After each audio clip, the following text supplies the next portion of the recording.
আসসালামু আলাইকুম প্রিয় দর্শক, আশা করি আপনারা ভালো আছেন।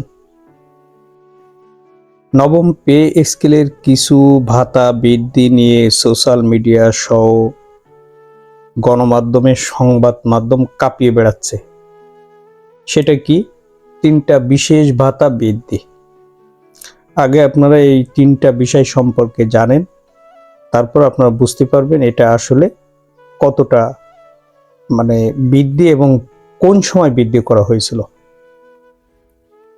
টিফিন ভাতা 200 টাকা থেকে বাড়িয়ে, 1 নম্বর টিফিন ভাতা 11তম থেকে 20তম গ্রেডে কর্মচারীদের জন্য কিন্তু এটা 200 টাকা থেকে বাড়িয়ে 1000 টাকা করা। এটা কিন্তু করা হয়েছিল পে কমিশন যখন গঠন করছিল, তাদের যে রিপোর্ট জমা দিয়েছিল ওইখানে কিন্তু এটা বৃদ্ধির সুপারিশ করা হয়েছিল। এখন অনুমোদনের ব্যাপার, সেটা হয়তো এই সরকার করছে, এটা ঠিক আছে। দ্বিতীয় নম্বর যেটা, যে শিক্ষা ভাতা 500 টাকা থেকে বৃদ্ধি করে আপনার 2000 টাকা করা সুপারিশ, এই সুপারিশটাও কিন্তু করা হয়েছিল আপনার পে কমিশন যে সুপারিশ দেয় সেই সুপারিশের সাথে।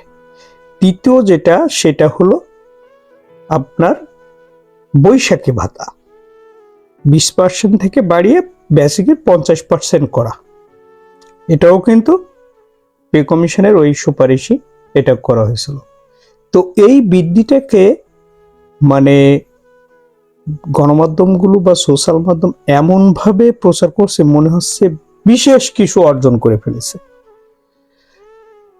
বিষয়টা কর্মচারীরা চায় 100% পে স্কেল, 100% বেসিক বাস্তবায়ন হোক 2026-27 অর্থ বছরে, এবং 2027-28 অর্থ বছরে ভাতাগুলো বাস্তবায়ন হোক।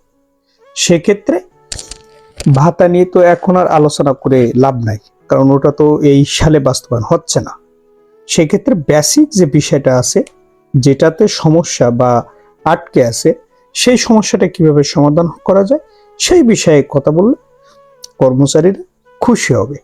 এই বিষয়টাকে নজর দেওয়ার জন্য বা ভালোভাবে দেখার জন্য মাননীয় প্রধানমন্ত্রী জনাব তারেক রহমানের প্রতি দৃষ্টি আকর্ষণ থাকবে। উনি এই বিষয়টাকে সুন্দরভাবে হ্যান্ডেলিং করুক, আর কি নিয়ন্ত্রণ করুক, কন্ট্রোল করুক। তাহলে কর্মচারীদের দীর্ঘদিনের যে আশা আকাঙ্ক্ষা এটা পূরণ হবে।